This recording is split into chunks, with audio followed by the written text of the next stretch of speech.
What's up, guys? This is my first long form type of content, I guess, and I don't know, I just kind of wanted to make this video because, well, I kind of wanted to give my thoughts on Stranger Things, the final season, because I post YouTube shorts a lot, but I feel like it doesn't really get my opinion across.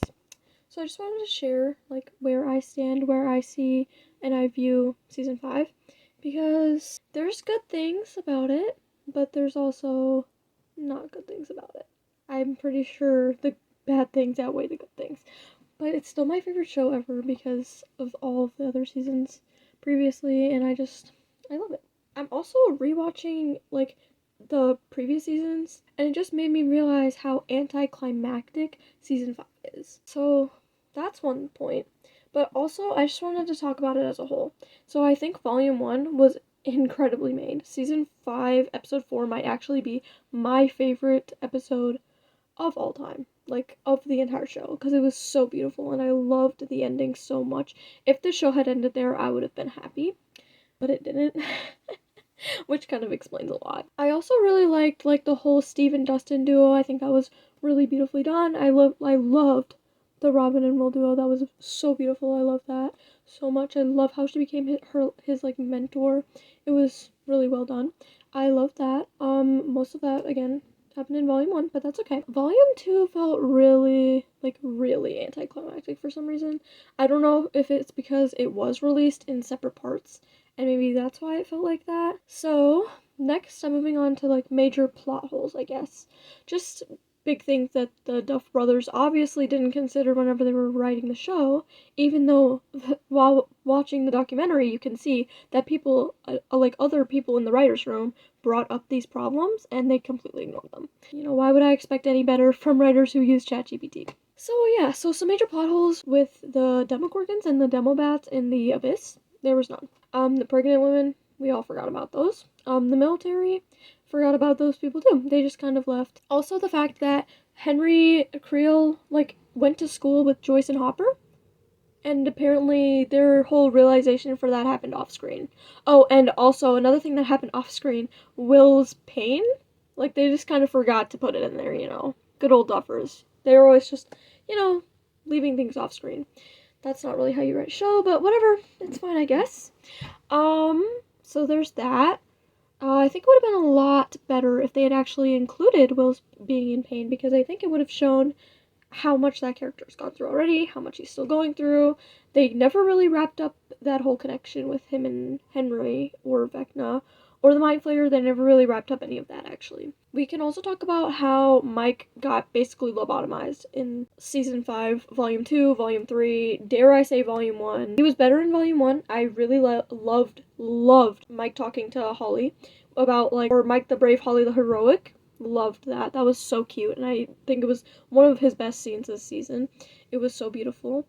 And I loved him in, like, the sorcerer, you know? Like, whenever he was talking to Will. I know I'm a Byler fan, but I'm not even just saying that because I'm a Byler fan. I just think it was beautiful. I love their friendship.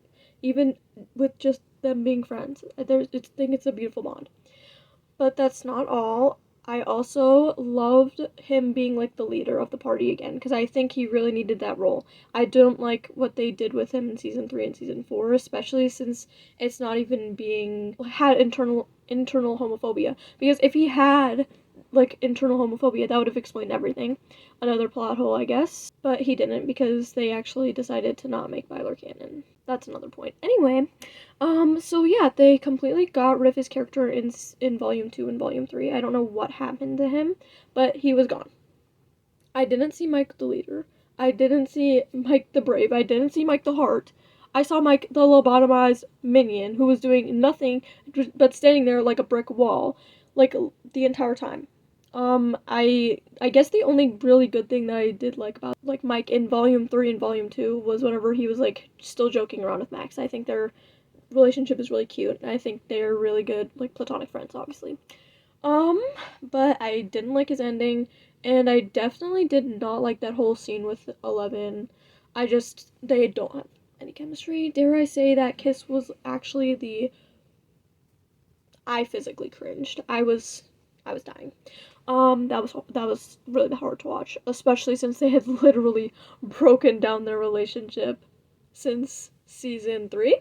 yeah, season 2 is kind of where their relationship ended. Season 2, it was cute. I loved the snowball scene. That was really cute. Season 3, absolutely not. They just got really toxic.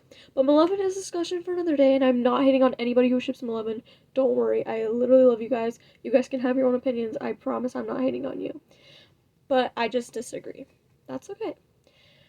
Okay, so now we're gonna talk about Byler. Now this might actually be most of the video because I love Byler. My whole channel is about Byler.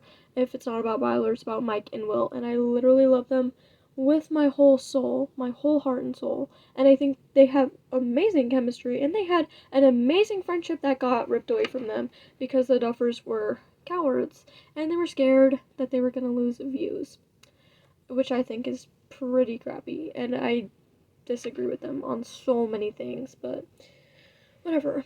I really want to talk about how people are saying that this isn't queerbait. How? Literally how they built up their relationship for this entire time. They have been building it up since season 1, actually, when they showed that it was a 7, how Mike was the only friend who actually cared so deeply for Will. He was the one. He was the one who pushed to find them, to find Will, and he was the only one. They singled him out of the group whenever they found Will's body. He was the one who was shown hugging his mom and crying. You know why they did that? To show how he was being affected the most, because he was in love with Will. And I solely believe that they were going to make Byler canon before something switched up for season 5, because even season 5 volume 1 made it seem like Byler was going to be canon. So I don't really know what happened, and I don't know if I'll ever know what happened, but something definitely happened. Nobody can convince me any differently. I just hate how people are saying that it's not queerbait, because it's the biggest queerbait. Even season 4, the California plot, literally means nothing now. I don't really know why they used Will's feelings to build up Mike and Eleven's relationship. That's a little bit odd to me. I don't think we should be using, like, one of our queer characters' feelings just to build up a hetero relationship. That seems off. It just doesn't seem right, and I am not saying this to hate on anybody. I promise. I literally, you guys can all disagree with me and fight me and whatever. I don't really mind. I'm just saying my opinion. I mean, that's all I really want to say. I just don't like seeing whenever people are hating on, like, us Bylers who, like, are freaking out because Byler didn't become canon, and they're telling us to just chill and calm down because it wasn't even queerbait, but it so desperately was queerbait. It was so big of queerbait that it literally made fans devastated. I saw so many people who were in actual tears, and that hurts. And we weren't just devastated that Byler didn't happen, we were also, like, sad about Will's character, like, plot and his arc this season, because it felt like his storyline was the most rushed out of all of them. It felt like they were trying to close it up really quickly and make sure that they covered all of our bases by making him come out to a literal room full of people who, some of them, he didn't even know. Like Collie, hadn't met her a day in his life. Even Steve did not have to be there. So, it's not even just about Byler, it's about all of it. And Mike's character arc might have been the worst of them all. I mean, his character arc wasn't closed up at any point. And even Eleven's character arc wasn't closed up in any way. Her whole story built up was to be independent and to find herself. And she never really did that. She's always been under control of somebody. She never grew into herself. And before you say this hate is forced, it really isn't. I'm not forcing hate onto the show. The show just had a lot of problems in it. And I'm not just hating on the show. There are so many things that I liked about this season that I already went over. And a lot of it was just that they didn't spend enough time on these characters, and they didn't really put in the effort that I would have liked to see. And the potential was there, and they kind of wasted it, especially for all of the character arcs this season. So I'm sorry if you find this video negative or overly, hated. I'm not trying to be, like, I'm giving my opinion. I'm not trying to specifically target the show and say it was absolutely horrible and to never watch it again, because I personally love the show. I really think it was so good. I think they did a phenomenal job in all of the other seasons. I just wish they would have stuck to their original plan, and I wish they wouldn't have just gone with different storylines. It felt like they were reaching for different storylines that they hadn't incorporated into the other seasons. Like, I don't know. It just felt kind of rushed to me. And they spent a little bit too much time on adding Holly in and all of those kids. They didn't need to spend that much time on those kids. I think it did take up a lot of um time in the series instead of focusing on their main characters and trying to fully close their stories. However, I will say that I did really like the epilogue, apart from the fact that they gave Will an epilogue boyfriend and Mike is literally living his worst nightmare, which is conforming and becoming his father. But other than that, I think the epilogue was beautiful. I loved like the whole wrap up scenes with all the characters, and I think the acting really carried all of those scenes. Like, they were all so devastated, and I could feel that through the screen. I could really feel the emotion there. It was beautiful.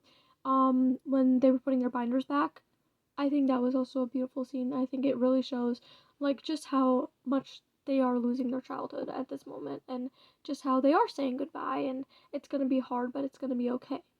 I think that was pretty nice. I love that. Um, Apart from where the characters ended up, I'm not so sure. However, I am gonna count this whole epilogue ending, as an ambiguous Byler. And I know you're probably just gonna call me delusional, but they didn't ever confirm or deny that Mike didn't have feelings for Will. Like, they gave them that whole little rage bait scene. The friends, no thanks. Best friends. Like, that didn't have to be in there. But that still didn't confirm or deny that Mike didn't have feelings for Will. Because he could have very well had feelings for Will. And he could still, like, that in his college dorm room, you can see on his wall that the painting is still up there. And that's another plot hole, the whole painting lie. But anyway, I'm getting off topic. The painting is still up there. Every time he looks at it, he might still think it's from Elle, but in reality, Will gave it to him. Will is the one who handed it to him. Will is the one who told him all those things. And he's not just gonna look past that. He's going to remember Will whenever he looks at that painting. So maybe he is just crashing out to Good Luck Babe on the radio right now, but there's still hope. They could reignite what they lost, what the Duffer Brothers chose for them to lose, because, their chemistry was literally off the charts. But anyway, enough about me talking about Byler, enough about me talking about season 5. I think this video is probably already way too long. So thank you if you watched it all the way through. I really appreciate it. Any views help. Just try not to be too negative in the comments. Again, this is all my opinion. You can hate on me. I don't really mind that much. But, I mean, there's no need to leave negative comments. I mean, I understand that some people disagree with all my points, and that's okay. I value all of your guys' opinions because I really do think that you all matter, and I hope you guys see my opinion the same, and I hope you don't just hate on it just because I'm a Byler fan or something like that. So thank you again for watching, and I guess I'll see you guys in the next one.